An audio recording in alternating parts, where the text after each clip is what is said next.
Bonjour et bienvenue. Aujourd'hui, je vais vous présenter le Samsung Player One, donc qui est un téléphone portable d'entrée de gamme de chez Samsung. Donc, quand on voit cet appareil de face, on voit tout d'abord en bas trois boutons. Un bouton appel, un bouton retour et un bouton raccrocher. Rien de plus simple.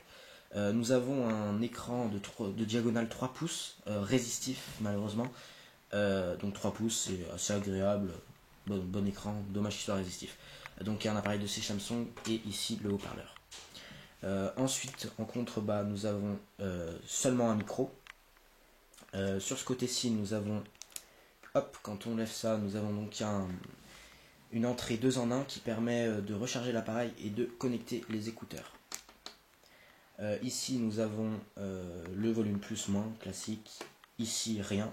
Cet appareil a une épaisseur, donc il est plutôt épais. Pas extrêmement, il a une épaisseur de 1,2 cm.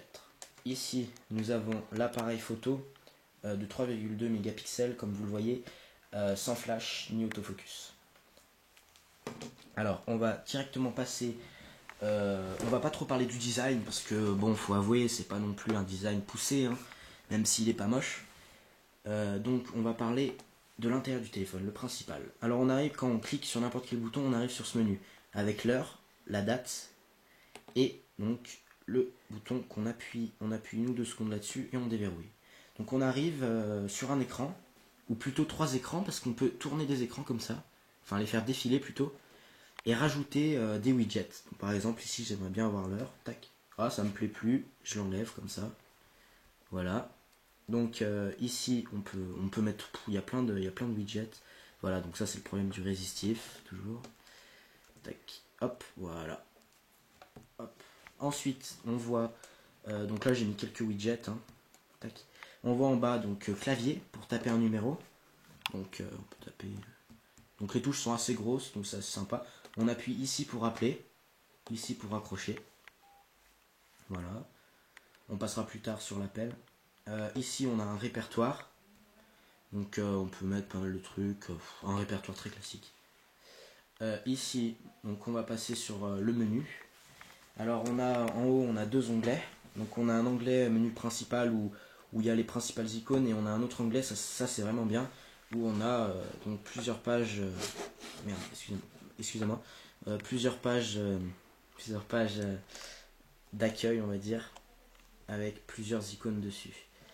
Donc on va faire le tour. Donc journal d'appel pour voir les appels, le répertoire, la musique. Alors on va passer sur le lecteur musical. On va mettre une musique.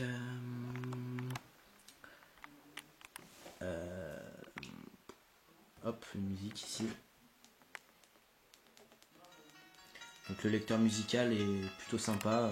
On a la pochette, si on a la pochette, on a plusieurs choix. On peut mettre pause, play, donc là ça c'est classique. Un haut-parleur comme vous pouvez le voir de bonne qualité. Ici en bas, on peut le définir. Ah, excusez-moi. Hop, on peut le définir comme sonnerie personnalisée. On peut l'envoyer par message, par email, par Bluetooth. Donc on peut voir les détails. Donc, classique. Et on peut paramétrer. Hop, on met pause. On quitte. Encore une fois. Voilà. Donc cet appareil est aussi muni d'une reconnaissance audio qui marche très très bien. Ça c'est vraiment bien.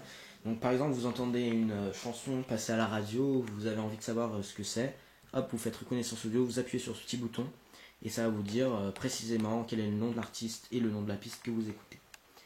On va passer sur le navigateur web qui est malheureusement pas super, hein. Donc on est muni d'un téléphone Edge, c'est-à-dire 2G, donc il ne possède pas de connexion 3G ni de connexion Wi-Fi.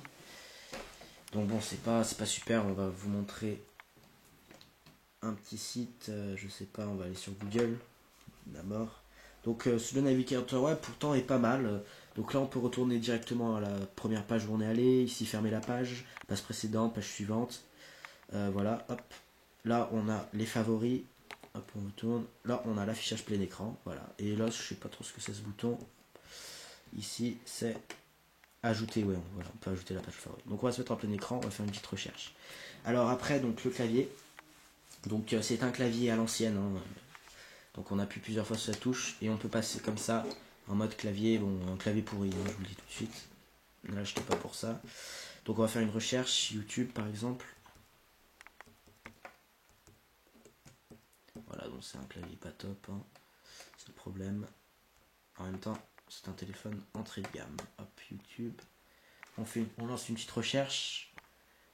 On voit l'icône en haut qui est en train de charger. Voilà, des sites s'affichent. Ça va plutôt, c'est plutôt fluide, hein. Sur des pages comme ça, c'est plutôt fluide. On va rentrer sur YouTube. Si ça veut bien. Tac. Si ça veut bien. Voilà, donc là on voit que c'est en train de charger en haut. Hop, voilà, on est sur YouTube, donc ça charge assez vite. Pour voir une vidéo, on clique ici. Hop, ça se connecte. Il n'y a pas de souci. Et à la base, on peut voir la vidéo. Si ça marche pas, on va quitter parce que c'est généralement. Voilà, donc là on peut lire la vidéo. Bon, ça marche pas mal, hein. La vidéo n'est pas de très bonne qualité.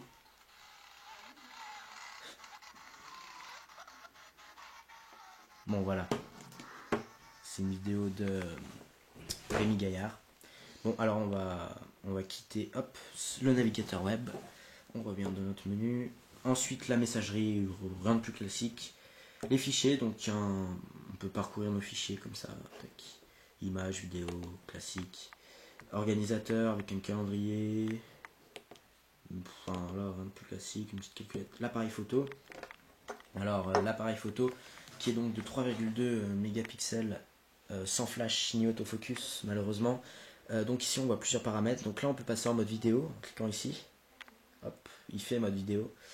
Et bon, on a plusieurs, vous découvrez par vous-même. Ici on a mode de capture. Donc ce qui est intéressant, c'est qu'il y a plusieurs modes. Et l'appareil photo n'est pas non plus d'une qualité minable, hein. Il y a eu mieux, hein, mais c'est pas une qualité pourrie, on va dire. Bon, alors on va prendre une petite photo.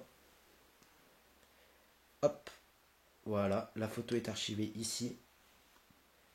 Hop, et là on peut voir la photo, bon, qui est d'une qualité moyenne, hein, mais c'est pas non plus irregardable. On passe en mode vidéo, on va faire une petite vidéo. Hop, je repasse. Tac. Donc la capacité maximale est du 320 x 240 pixels, ce qui est pas top, hein, on va pas se le cacher. Hop, on fait une petite vidéo. On voit que le compteur en haut nous rappelle que la vidéo a commencé. On voit la taille qu'elle est en train d'occuper. On peut mettre pause. Hop, mettre pause, si il veut bien. Et hop, recommencer la vidéo. Ça, je trouve ça plutôt sympa. N'importe quel appareil n'est pas muni de ça. La batterie, et on voit que ça charge sur le téléphone. Hop, la vidéo est archivée ici, pareil. Si ça veut bien. Normalement, non, ça veut pas. Je sais pas où elle est. Bon. Voilà, ensuite, ça c'est les trucs de communautaire. Les applications, donc radio, jeu, mémo vocal, Bluetooth. Cet appareil est muni d'un Bluetooth 2.1. Voilà, une alarme. Bon, on peut définir nos alarmes. Les paramètres, c'est un téléphone assez facile à régler. On a quelque chose, des contacts avec les photos. Ça, je trouve que ça sert à rien, mais c'est pas grave. C'est toujours sympa. Voilà, donc là on peut retourner à la page de garde avec les 3 pages paramétrables. Ici on a un petit player pour le lecteur MP3 qui marche vraiment très bien. Donc le lecteur MP3, donc bien sûr cet appareil n'est pas muni de multitâche. On peut juste écouter la musique en multitâche, c'est tout. Donc on peut aller sur le web comme ça. Hop, aller sur Facebook. Allez, parcourir nos jeux. Voilà, il n'y a plus grand chose à dire sur cet appareil, hein. C'est un appareil, si vous avez besoin de quelque chose de facile sans avoir besoin d'un téléphone qui peut aller rapidement sur internet, exécuter beaucoup de tâches, avoir un super lecteur MP3, même s'il est pas mal. C'est un appareil qui est très bien pour recevoir des SMS, appeler, prendre quelques photos rapides et checker quelques mails, parce que cet appareil photo peut aussi avoir on peut paramétrer un compte email, mais c'est un appareil pas trop mal, on va dire, mais si vous êtes accro de la technologie, ne le prenez pas. C'était le test du Samsung Player One. Je vous dis au revoir et à bientôt.